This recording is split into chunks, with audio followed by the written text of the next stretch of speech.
Muy buenas noches, señoras y señores. Muchísimas gracias por estar un miércoles más con nosotros. Un miércoles muy especial. Yo creo que el más especial de este año. Estamos en el Día del Apóstol, en el gran día de España, en el gran día de Galicia. Y vamos a hacer este programa, yo no sé si decir, sí, en homenaje porque él se lo merece todo. Pero es un programa de cariño, un programa de respeto, un programa de admiración a lo que yo creo que es, casi les diría, uno de los últimos caballeros españoles, con el corazón puesto en nuestra Galicia querida, pues que hay por aquí, porque hoy en día es tan difícil encontrar a un caballero.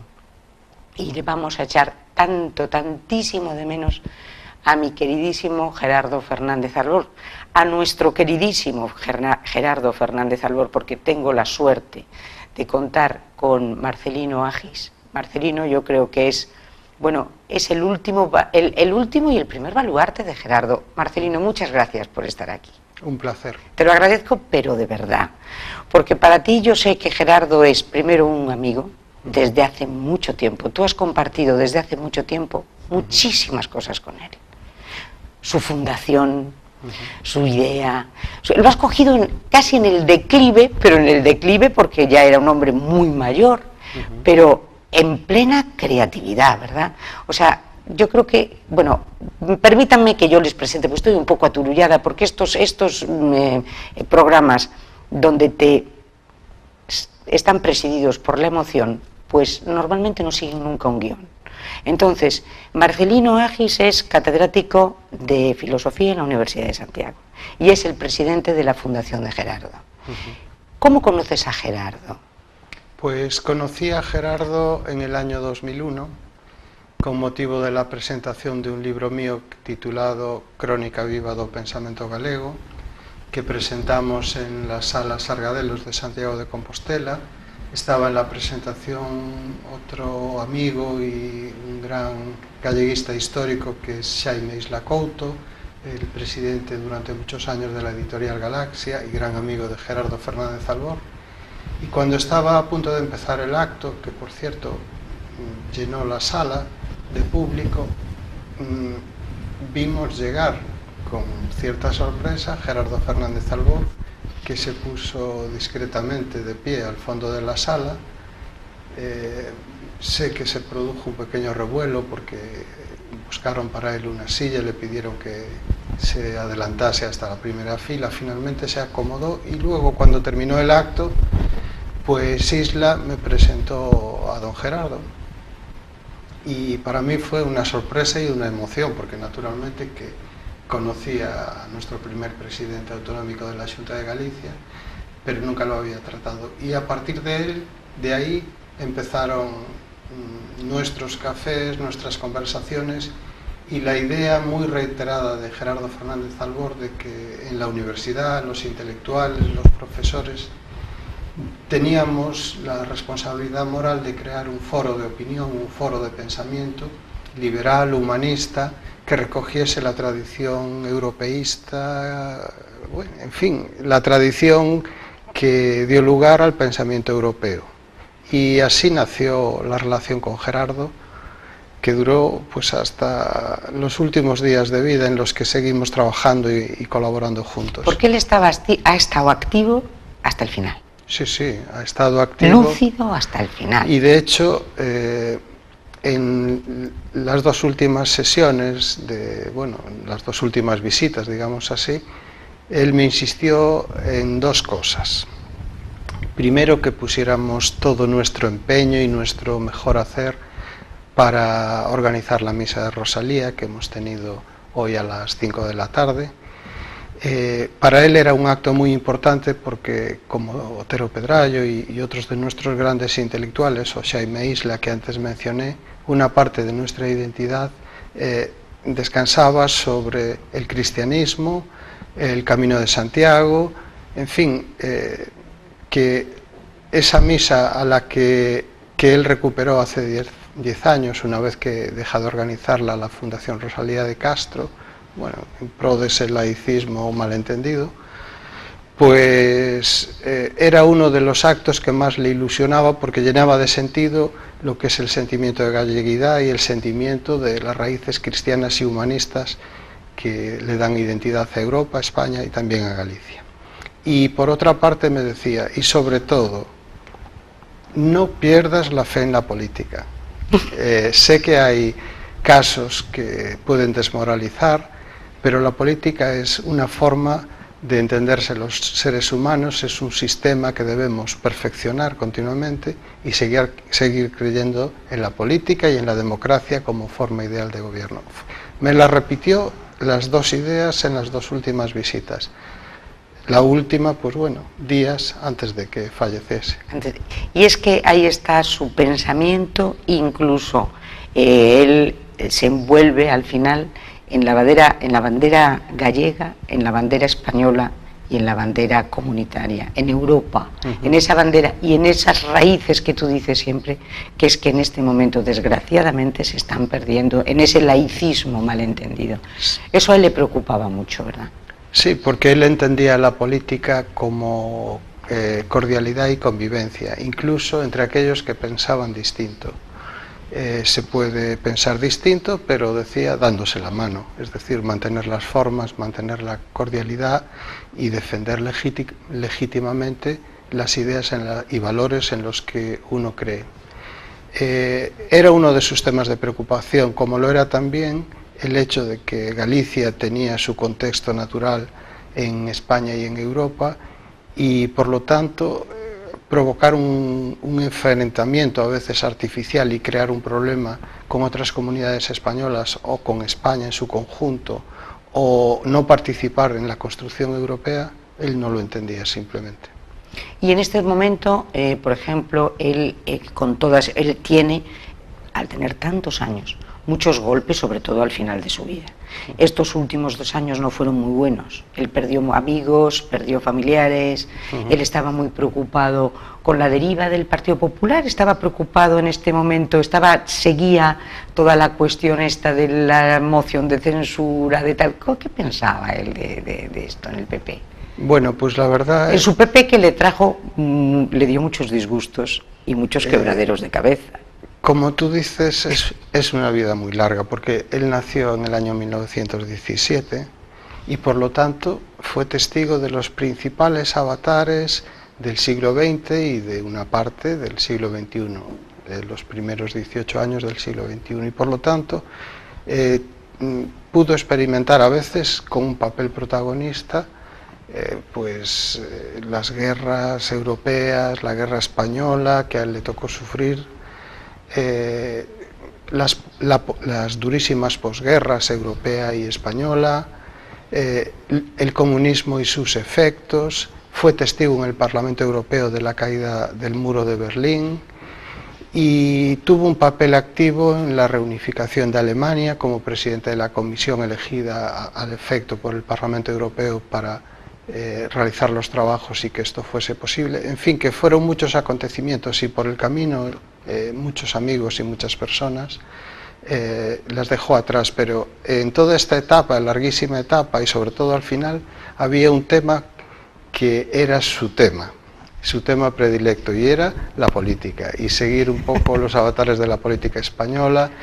La moción de censura pues fue una gran decepción, pero debo decir que no le gustaba el estilo de Pedro Sánchez y mucho antes de que se produjese la moción de censura, curiosamente o quizás porque tenía mucha sabiduría acumulada, él dijo: una de las posibilidades de esta legislatura tan inestable es que se pongan de acuerdo por los grupos de izquierda, los independentistas y presenten una moción de censura. Me lo dijo a mí y creo que lo hizo también en público en alguno de sus trabajos o entrevistas. Por lo tanto, era una persona que leía 4 periódicos diariamente, que estaba muy bien informado y que tenía una intuición política que a mí me admiraba. Y sufrió, obviamente, con la moción de censura porque le pareció una injusticia a lo que habían decidido los españoles mayoritariamente con su voto, y también sufrió la pérdida, pues por ejemplo, de su yerno Gonzalo Anaya o de su amigo del alma del Aeroclub, Manolo Mosquera, que todavía en el congreso que le organizamos el 15 y 16 de septiembre con motivo de su centenario le acompañó, e incluso leímos un poema escrito por Manolo dedicado a Gerardo Fernández Albor. Claro, con una vida tan larga tiene todo tipo de embates. Uno de los, tú me hablabas de Gerardo fundamentalmente como político, apasionado por la política. Presidente de la Xunta 2 años y poco, porque no cabe duda que fueron 2 años y medio, 3, ¿no? No, fue una legislatura que empezó en el 82, las elecciones fueron en el 81, él tomó posesión el día 21 de enero de 1982, estuvo una legislatura completa 4 años y luego estuvo 2 años de la segunda legislatura. Efectivamente, y en esos 2 años, en la segunda legislatura, es cuando le hacen la moción de censura, pero con algo que él yo creo que no entendía, que era la más pura y dura de las tradiciones, porque había sido el famoso José Luis Barreiro, que siendo su vicepresidente se pone del lado contrario, y eso él lo perdonó desde el minuto 1. Sí, cuando debía de ser algo que lo tuvieras, ¿verdad?, en tu corazón, porque no cabe duda, hombre, que se reúnan como ha ocurrido ahora los partidos estos y que pongan a Sánchez, bueno, pero que alguien de tu propia casa te traicione. Sí, eso fue una herida que él llevó pues hasta el final. Como antes decías, era un caballero, también un caballero de la política, jamás habló de ese tema, mucho menos para sacar trapos sucios o hablar mal ni de José Luis Barreiro ni de ningún otro de los que participaron en la moción de censura. Es cierto que conmigo al final, ya en los últimos años, pues estaba mucho más desinhibido y me contó muchas cosas, pero si él no las hizo públicas, yo no las voy a hacer públicas. En todo caso, sí que fue un gesto bonito cuando organizamos el Congreso Internacional Xerardo Fernández Albor e o seu tempo 100 anos dun presidente, el 15 y 16 de septiembre de 2017, con motivo de haber cumplido 100 años, me preguntó, ¿invitaste a José Luis Barreiro? Y yo le dije, pues no, la verdad, pues debes hacerlo. Es decir, que fue grande hasta el final. Y perdonó traiciones. Y perdonó traiciones y miró hacia el futuro y viendo siempre el lado bueno de la vida y sobre todo su fórmula para llegar al centenario, que se la preguntaron en varias ocasiones y yo fui testigo.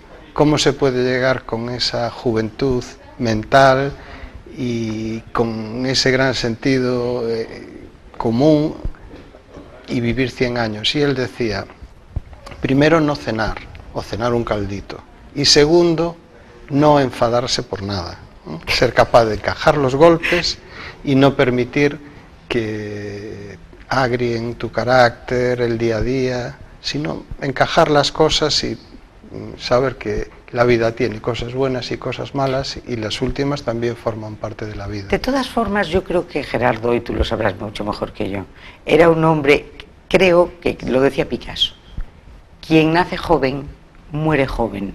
Él murió joven, a pesar de sus años, a pesar ya de sus problemas de salud y de tal, pero su espíritu permanece joven, como ese espíritu del roble que luego vamos a hablar de él, porque no cabe duda que él fue joven siempre.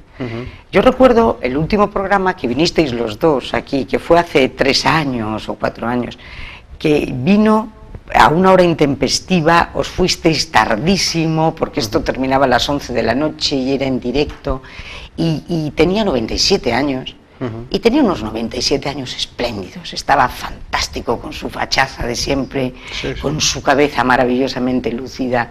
Es decir, él yo creo que su combate fue también contra el tiempo, y le ganó. En cierto modo, esa juventud de la que habla se apreciaba muchísimo en su predilección por estar con la gente más joven.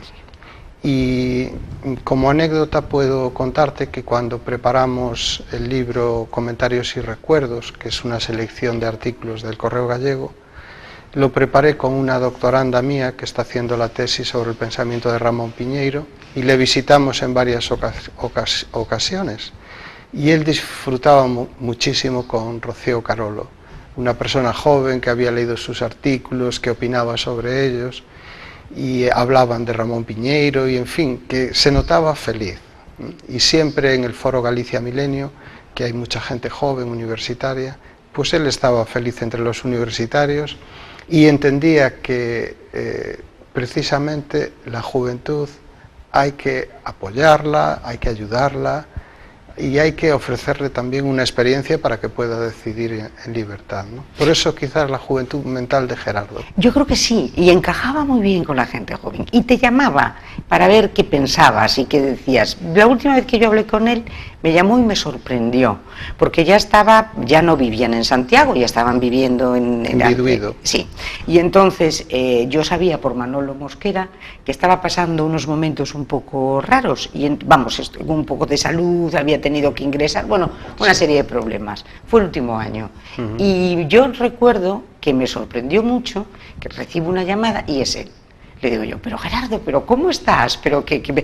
Estoy muy bien, pero quería escucharte.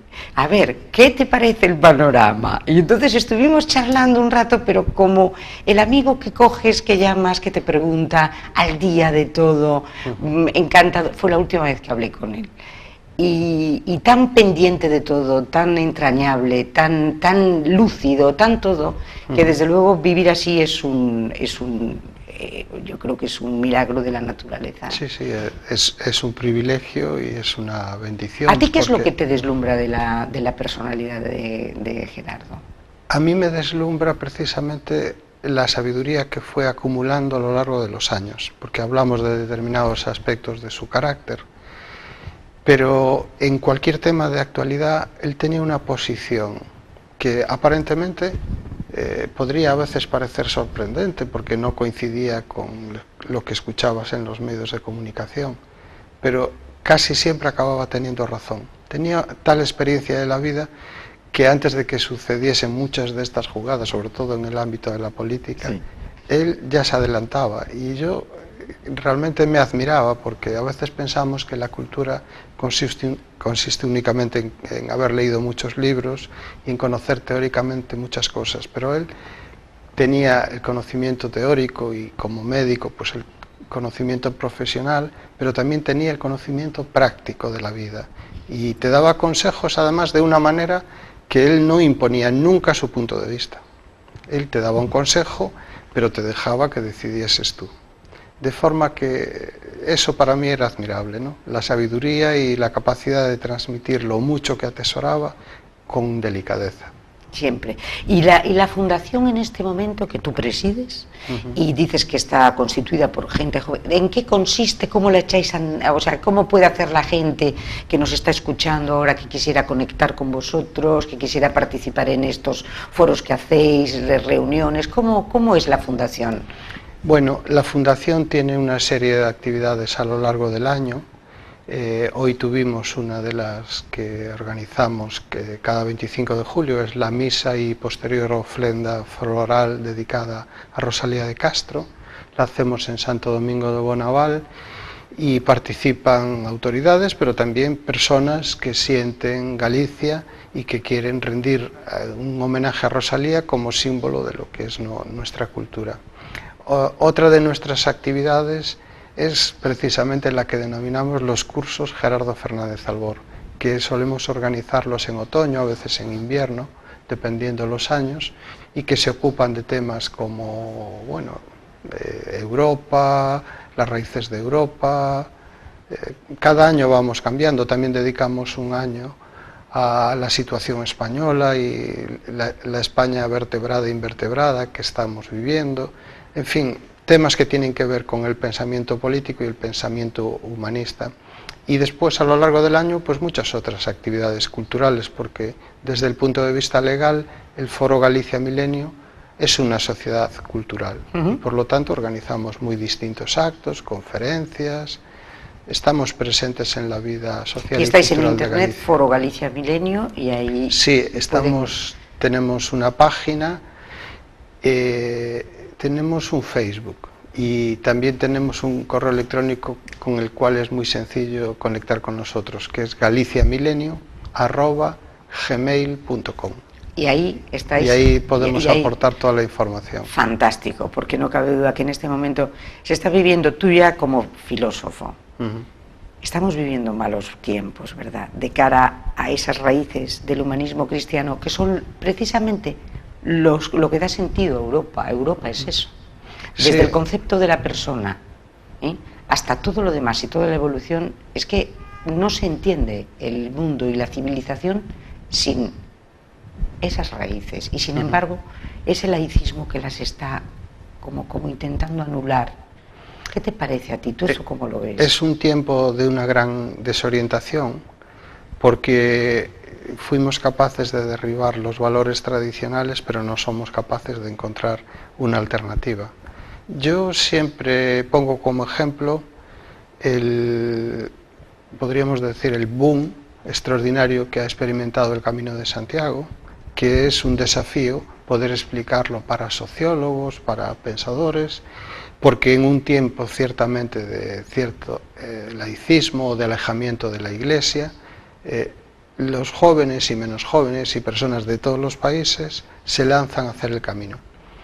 Y yo creo que en el fondo es la necesidad de buscar un sentido a la propia existencia y buscar un sentido también comunitario, porque los canales tradicionales de encontrar sentido no existen y por lo tanto necesitamos referentes, y la persona en algún momento de su vida necesita encontrarse a sí misma, pensar en el sentido profundo de sus valores, de su existencia, y creo yo que el Camino de Santiago y la práctica del camino en estos momentos es un referente. Está cumpliendo ese objetivo de devolver un poco de orientación, sentido a personas muy desorientadas. No digo que la generalidad de las personas estén desorientadas, pero sí es cierto que existe una gran confusión y una gran desorientación. Casi como diría Benedetti, que decía, y cuando teníamos todas las respuestas, cambiaron todas las preguntas.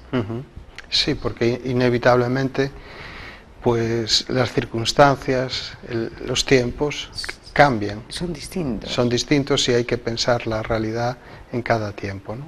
¿Y tú crees que en tus reflexiones y en lo que es tu trabajo y tu vida, ¿no?, que es la filosofía, que por cierto, aquí tenemos un libro que vas a presentar en la Feria del Libro de La Coruña, que es La historia de la filosofía, como nunca te la habían contado.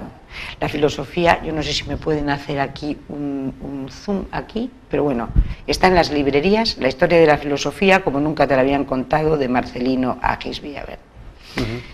Es fundamental la filosofía y está siendo dada de lado por lo menos en la secundaria, ¿no? En la universidad no, porque tenéis vuestras, pero en el bachillerato se está. ¿Tú crees que eso es un problema? ¿Tú crees que eso...? Sí, sí, desde luego.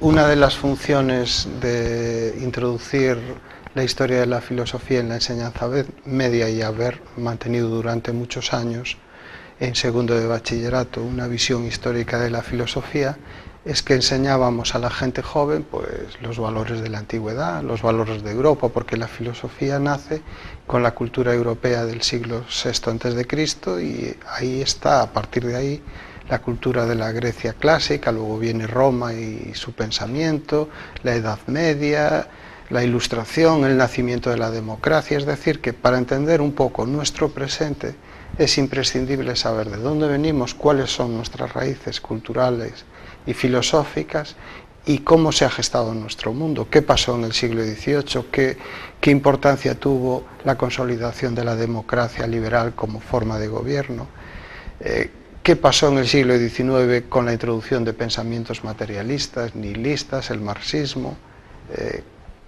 Todo esto se explica en Historia de la Filosofía y yo creo que ha sido un error marginarla, condenándola a asignatura optativa en los planes de bachillerato, porque no son sobreabundantes las asignaturas humanísticas y sobre todo asignaturas que nos ayuden a potenciar una de nuestros caracteres esenciales, que es pensar, el pensamiento. Entonces, si renunciamos a nuestra nota más esencial, que es pensar y el pensamiento, renunciamos de alguna forma a nosotros mismos. Y con respecto al libro, pues yo pensé mucho en los jóvenes, en la gente joven, que siempre tiene ese prejuicio de que la filosofía es un rollo, un tema o una disciplina pesada, inasequible, y quise demostrar justamente lo contrario, que leyendo con ojos benévolos a nuestros filósofos y a nuestras filósofas de la historia de la filosofía, podemos incluso divertirnos y pasar un buen rato. Y eso es un poco la pretensión del libro. Y eso es y yo creo que lo has conseguido, porque el libro, desde luego, yo voy a empezar a leérmelo ya, pero ya, que me lo acabas de regalar, no sabes lo que te lo agradezco. Mira, Marcelino, tú no crees que yo esto lo hablé con Gerardo, esto que estás hablando tú del pensamiento único. Y hablábamos, y yo le decía que a mí me daba un poco de miedo, porque creo que todo esto está muy dirigido, forma parte de una ingeniería casi, para diseñar el hombre de hoy que sea lo menos pensante posible. Todo muy inmediato, todos los Facebook, los no sé qué, la rapidez de los mensajes, las noticias esas que ya no te lees un periódico, sino que simplemente te quedas con unos titulares que a veces ni siquiera se confrontan, las famosas falsas noticias que nos están el atentado permanente contra lo que es la raíz cristiana, el desprestigio de la Iglesia de una manera tremenda, y todo esto forma parte, ¿tú no crees?, de conseguir que de un casi Orwell, de un diseño del ser humano que sea lo menos crítico posible, para ser muy fácil manejarlo y llevarlo, una ingeniería política, que sería una tragedia, pero que yo creo que vamos ahí. Somos todos, a lo mejor formamos parte de ese gran hermano, que lo estamos controlados con todo lo que Bueno, es que en nuestro mundo, inevitablemente, los medios de comunicación, Internet, etcétera, tienen una influencia poderosa en la educación, sobre todo de la gente más joven, y con menos conocimiento o criterio.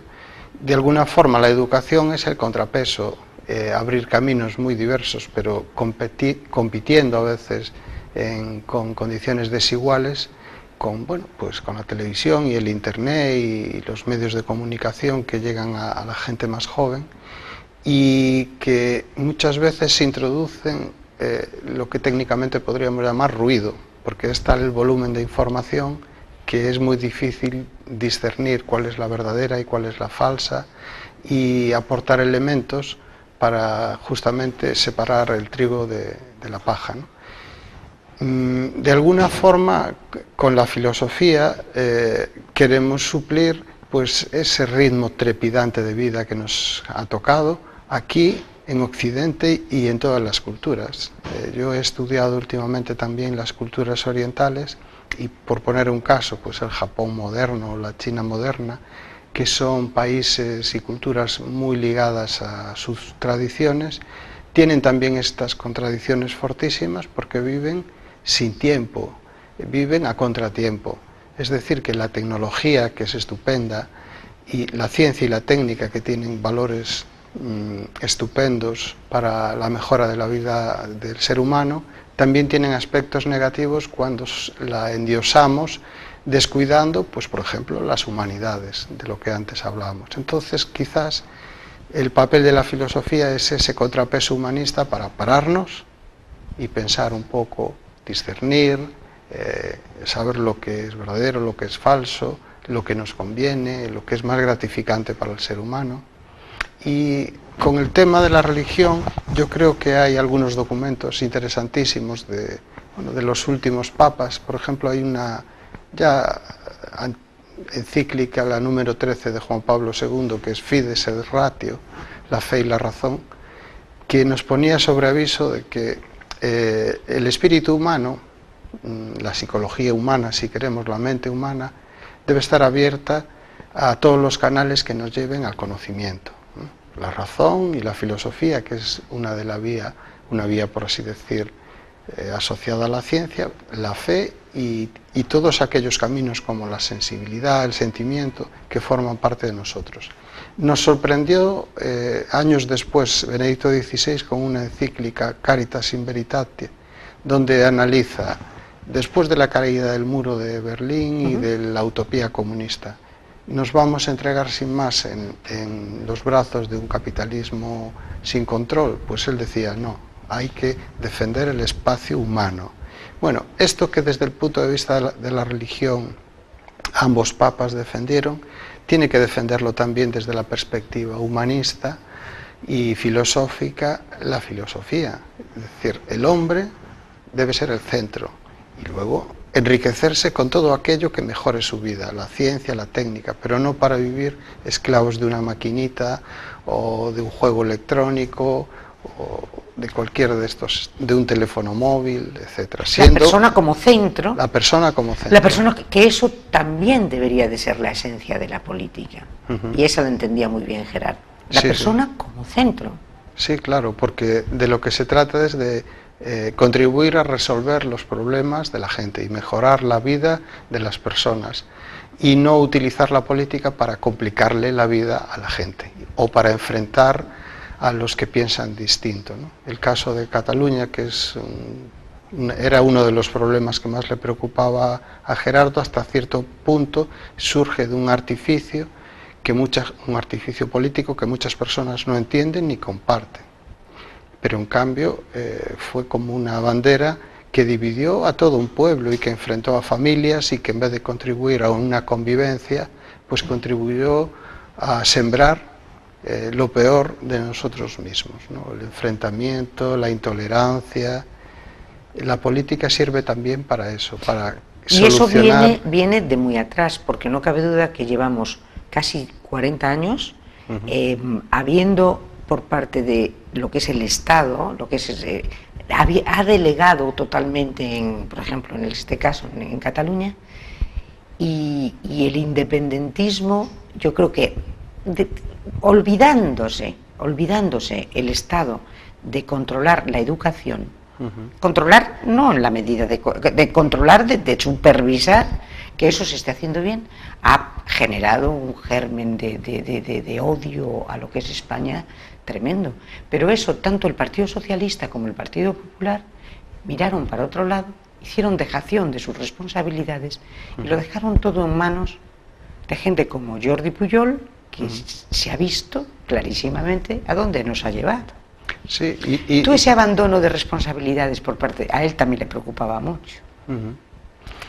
Mira, a veces las leyes no son tan malas como la aplicación de las mismas. Por ejemplo, la ley que aludes de educación, la última ley de educación que en la etapa de Íñigo Méndez de Vigo pues quiso cambiarse en algunos aspectos y buscar cierta concordia, nació con la idea de ser un referente común para todas las comunidades autónomas españolas. ¿Y qué sucedió? Pues sucedió que en determinados aspectos la ley no fue obedecida. Por ejemplo, en Cataluña, en lo que se refería a la enseñanza de la historia, determinados temas troncales de la ley de educación, simplemente se desobedeció. Claro, ya puedes hacer la mejor ley del mundo, que si hay una actitud beligerante y de no acatar la ley, pues estaremos fracasando colectivamente. Claro. Y perderán la gente más joven, que tiene que formarse, como antes decíamos, con unos educadores y unas leyes que abran horizontes y que abran caminos, y no que los conduzcan ya desde que son jovencitos con una bandera, agitando una bandera y ya está. En sus manos. Y poniendo y enseñándoles una historia que no es cierta, y engañándolos desde pequeñitos e inoculándolos un veneno contra lo que puede ser una España, con todos sus... Es que eso se ha visto clarísimo. Entonces se ha mirado para otro lado y las consecuencias, desgraciadamente, pues las estamos padeciendo ahora, yo no sé. Pero hoy, Día del Apóstol, Día del Apóstol referente, además patrón, yo no sé si sigue siendo patrón de España, yo desde luego para mí es el patrón de España y el patrón de Galicia. El camino y el descubrimiento del cuerpo del apóstol marca un antes y un después en Europa, y es fundamental. Y en este momento el Jacobeo lo tenemos dentro de nada, me parece que es Año Santo dentro de... El 21, sí. Y el Pórtico de la Gloria maravilloso, que yo no he podido verlo, yo no sé si se puede ver ya. Creo que a partir del 27 se va a abrir al público y se podrá solicitar por el canal correspondiente. O sea que una Santiago visita. sigue siendo referente universal. Sí, además hay una iniciativa muy reciente, porque la aprobación oficial es de diciembre de este año 17 que hemos terminado, y es la creación de una academia xacobea, que preside en este momento Jesús Palmou, el que fue conselleiro de Xustiza e Interior de la Xunta de Galicia, y es un poco un logro personal suyo ser capaz de convencer a la sociedad y también a las autoridades de que desde el mundo académico era necesario incorporar una nueva institución, una academia, lo mismo que hay una academia de medicina y cirugía, o una academia de farmacia, o una academia dedicada a la lengua, pues una academia dedicada al camino, a la peregrinación y a los temas jacobeos. Y la verdad, estoy también implicado en ese proyecto y muy ilusionado, porque efectivamente el camino es una tabla de salvación, como antes decíamos, no solo para conocer nuestro pasado, sino para pensar nuestro futuro, porque significa la concordia, la unidad de los pueblos, la circulación de ideas, la circulación de cultura, y por lo tanto creo que desde Galicia podemos seguir siendo Europa si somos fieles a la tradición de este encuentro y concordia que representa el camino y la peregrinación jacobea. Que es algo maravilloso, ¿no? Sí, sí. Porque el camino es el florecimiento de todo cuando había muy pocas esperanzas, porque cuando surge, te cuento cómo surge, cómo iban a venir todos los peregrinos en aquella España de entonces, sí. Dominada por salteadores de caminos, por pestes, y venían y llegaron, bueno, hicieron esa maravilla que es Santiago, que es un prodigio ¿verdad? Sí, sí. Entonces sería maravilloso, pues esta idea, esto que me acabas de decir es fantástico. Sí, sí, el hecho de que se haya puesto a andar una academia xacobea y el hecho de que a lo largo de este año 2018 y la primera parte del año 2019 completemos la nómina de 30 académicos y académicas procedentes de las distintas universidades por donde pasan los distintos caminos de Santiago y que incorporan también a expertos de la Iglesia, del mundo del periodismo, en fin, tener voces plurales para entre todos estudiar de una forma plural y enriquecedora algo que nos ha hecho grandes a lo largo de la historia. Sí, sí, fantástico. Oye, pues yo te voy a emplazar, porque tú estás metido también en esta. Yo me encantaría, ahora este programa de hoy cierra este curso, luego nos vamos en agosto de vacaciones, pero me encantaría poder inaugurar el curso en septiembre, pues contigo y con Jesús Palmou, para que nos contaras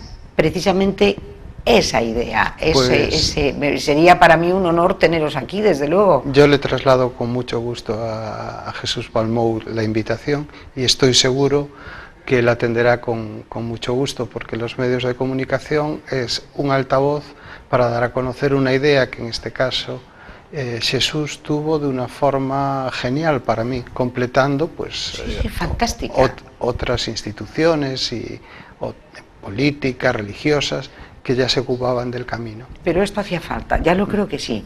Mira, hablábamos de Gerardo. Gerardo es un apasionado de Europa. Y está 10 años en el Parlamento Europeo, ¿verdad? Y su paso bueno, y él hizo mucho, porque lo que dices tú, la cuestión de la unificación de Alemania y todo en ese momento. ¿Él lo recordaba con nostalgia su paso por allí o no? ¿Le echaba de menos? Porque él además estuvo, cuando era joven, siendo piloto y se formó en Alemania, fue porque él ha hecho de todo. Sí, él ha sido piloto de aviones, él ha sido médico, él ha sido político, él ha sido muchas cosas, es una polifacético al máximo. Pues mira, Europa le permitió realizar algunos de sus sueños. Nosotros ya hemos hablado de uno de sus sueños de juventud, que era Galicia, y tuvo la oportunidad histórica de ser el primer presidente de la autonomía y sentar las bases de la Galicia moderna. Pero otro de sus sueños era Europa y lo que representaba Europa en el contexto mundial. Y su paso por el Parlamento Europeo le permitió también contribuir a realizar una parte de esos sueños. Por ejemplo, en el tema jacobeo y del Camino de Santiago que hemos hablado, fue capaz de crear un intergrupo llamado Camino de Santiago. Es muy difícil crear un intergrupo en el Parlamento Europeo porque eso significa que todos los grupos del Parlamento están a favor de su creación. Pues no solo se creó, sino que a él unánimemente lo eligieron como presidente del intergrupo Camino de Santiago, por lo que el Camino de Santiago y la peregrinación representaban para la construcción de Europa. Pero también presidió la Comisión de la Reunificación de Alemania en un momento en que había que cerrar heridas del pasado en Europa y construir una nueva Europa. Y también tuvo un protagonismo en la Comisión de Asuntos Exteriores y de las relaciones con Iberoamérica. Él, que como presidente de la Xunta había hecho su primer viaje oficial a Buenos Aires. Su madre había nacido en Buenos Aires, era muy sensible con la emigración y fue capaz de reunificar todos los centros gallegos, creando una federación de centros gallegos. Bueno, pues desde el Parlamento Europeo, en los años que él estuvo en esa Comisión de Asuntos Exteriores, fue capaz de establecer un puente entre los países iberoamericanos y la política europea. En fin, que fue un periodo, quizás podemos decir breve, pero muy fecundo, la labor que realizó Gerardo, y sobre todo teniendo siempre detrás un apoyo de su propio grupo, de su propio partido y de otros. Quizás porque la política en Europa no es una política tan del corto plazo ni tan de descalificaciones, tan combativa en el sentido malentendido, sino que se pueden lograr grandes acuerdos. Sus ideas pudieron triunfar y fue muy beneficioso, muy fecundo su paso por el Parlamento Europeo. Y después de Europa viene Galicia y en ese momento, en ese periodo de su vida, ¿en dónde se centra él? Bueno, hubo un paréntesis de cierto silencio que coincidió con los gobiernos de Manuel Fraga por mayoría absoluta, y yo creo que él volvió a lo que habían sido sus comienzos en los años 50. Por supuesto, profesionalmente, él era un médico prestigioso. Él vuelve a su medicina. Había creado el Policlínico La Rosaleda, que es una concepción muy moderna de la medicina. Y a partir de esos años, cuando regresa de Europa, vuelve a la actividad cultural. Una de sus facetas es la creación de la Fundación La Rosaleda y la promoción de actividades culturales y médicas. Y ahí encaja también pues el Foro Galicia Milenio. Pero él abandona la política activa en ese momento. Sí, la política activa, desde luego. Lo que sucede es que sigue colaborando en política. Cuando llega en esa legislatura del presidente Touriño, que se crea el Consejo Consultivo, él se integra en el Consejo Consultivo. Es decir, que siempre trató de tener un papel activo o colaborador en la política, aunque fundamentalmente la actividad más conocida era fundamentalmente cultural, en el Foro Galicia Milenio, en la Fundación La Rosaleda, en la Fundación Valle Inclán, en las 1001 fundaciones de las que formaba parte, porque era fundador de la Fundación Penzol, de las principales fundaciones culturales de Galicia, y en algunas de ellas especialmente, como el Foro Galicia Milenio y la Fundación La Rosaleda, pues se entregó lo mejor de su tiempo y de sus ideas. ¿Cómo veía Galicia? Bueno, es una pregunta complicada. En realidad, él, en uno de los últimos discursos que pronunció en el 21 de enero del año 2017, cuando se conmemoró en el Parlamento de Galicia sus 35 años como primer presidente autonómico, dejó una frase en la que dijo: todo lo realizado hasta el momento ha valido la pena. Hizo una visión retrospectiva y dijo: los sueños que había tenido y pudieron realizarse y el camino recorrido ha valido la pena. Y añadió: para mí es una gran satisfacción ver que una persona joven como Alberto Núñez Feijóo es capaz de mejorar pues lo que aquellas bases, aquellos primeros rudimentos de la autonomía que yo puse en marcha. Y dijo: Alberto encarna lo mejor de la Galicia moderna. Alberto Núñez Feijóo y todos los presidentes autonómicos que hemos tenido han contribuido a que la Galicia del siglo XXI sea mejor que la Galicia de los años 80, 90 del siglo XX. Es decir, que tenía una visión siempre con un espacio para la esperanza. Te iba a decir, era esperanza, sí, esperanza, sí, total.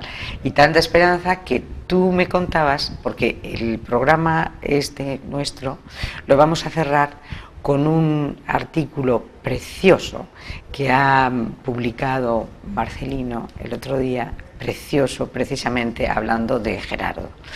Y yo quería, ese artículo que es, ya verán ustedes, cierra el programa, tiene una historia. Y esa historia me la contabas tú antes. Sí, el artículo se titula El viejo roble y quiso ser pues uno de los últimos homenajes a Gerardo.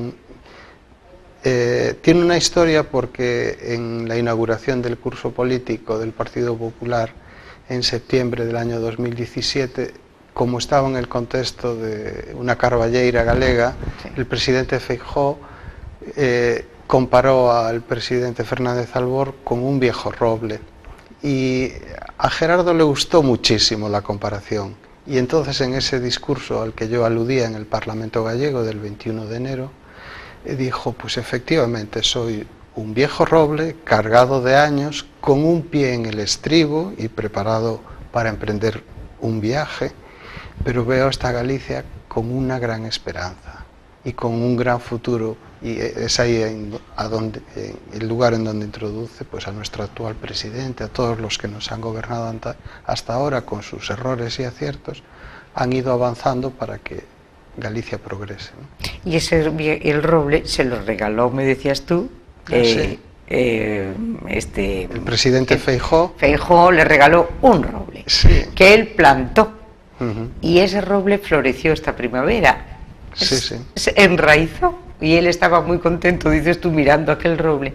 Yo te digo que solamente un hombre con alma de niño planta un roble y cree que va a verlo crecer. Hace falta tener mucha esperanza, como aquello que no sé quién decía, alguien era tenía tanta esperanza que le anunciaron el fin del mundo, que iba a ser dentro de unas horas, y él plantó un árbol.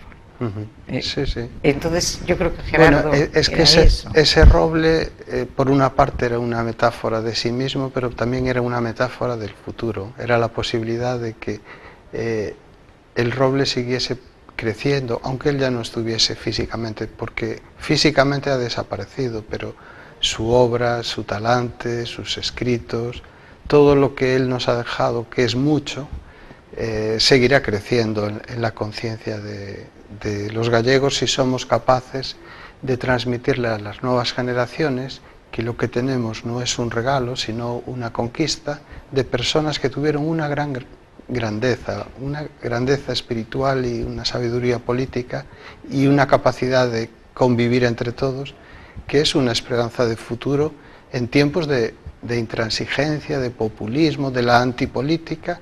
Su actitud y su forma de entender la política es una enseñanza para las nuevas generaciones. Podríamos decir, Marcelino, que dada su preparación, su cultura, su vida, su ciencia, porque él es un hombre de ciencia, es un hombre de pensamiento, es un hombre de arte, porque le fascina, es un hombre no sé, de principios encajaría muy bien como el paradigma de la Ilustración. Sí, sí, era un ilustrado, desde luego, y a veces también pensé que podría ser un renacentista, porque ahora que hablas del arte, una de las cosas que más le entusiasmaban y en las que trabajó muchísimo es en el proyecto de música en Compostela, y que la gente joven pudiera prepararse, mejorar en música, en instrumentos, en música clásica, en dirección. Bueno, es que si repasamos la vida de Gerardo, su curiosidad intelectual, sus dedicaciones, efectivamente era un hombre muy ilustrado, muy amigo de la razón. Y ¿dónde lo pones más? ¿En el Renacimiento o en la Ilustración? ¿Qué te parece? ¿Dónde lo encajarías?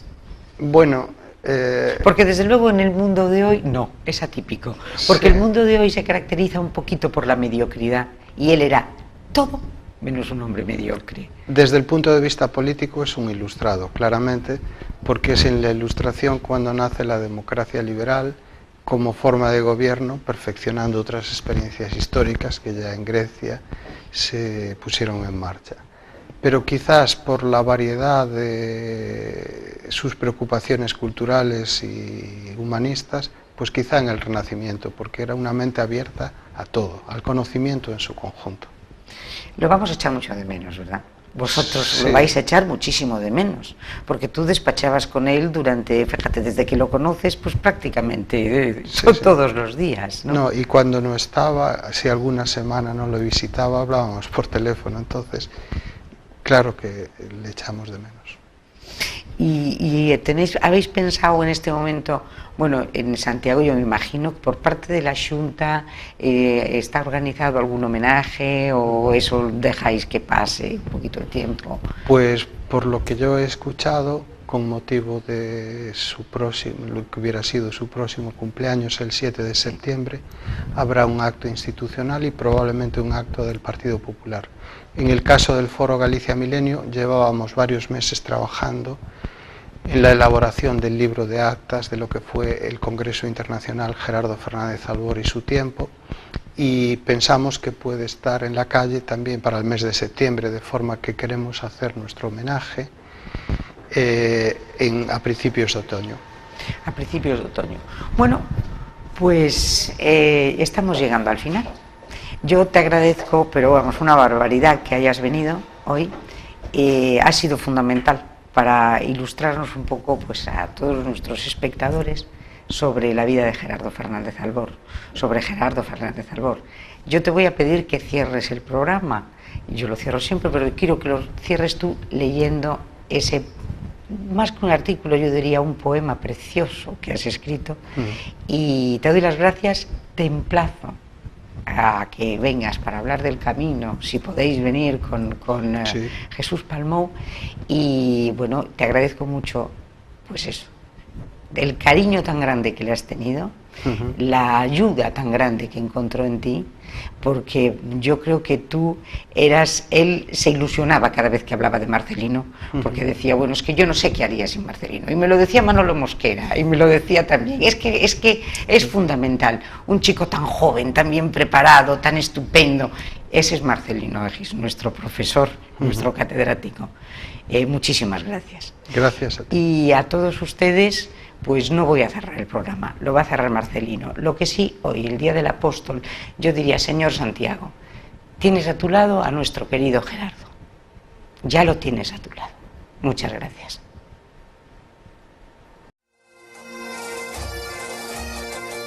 Ha caído el viejo roble, mansamente sobre la tierra. Bastó una ligera brisa de verano para desmoronar su imponente porte. Aquel tronco robusto y centenario que había soportado temporales y ventiscas se abatió dulcemente cuando el albor de un nuevo día olvidaba ya la placidez de una noche estrellada. Ha caído el viejo roble y algunos vecinos del lugar han subido incrédulos a contemplar la tragedia.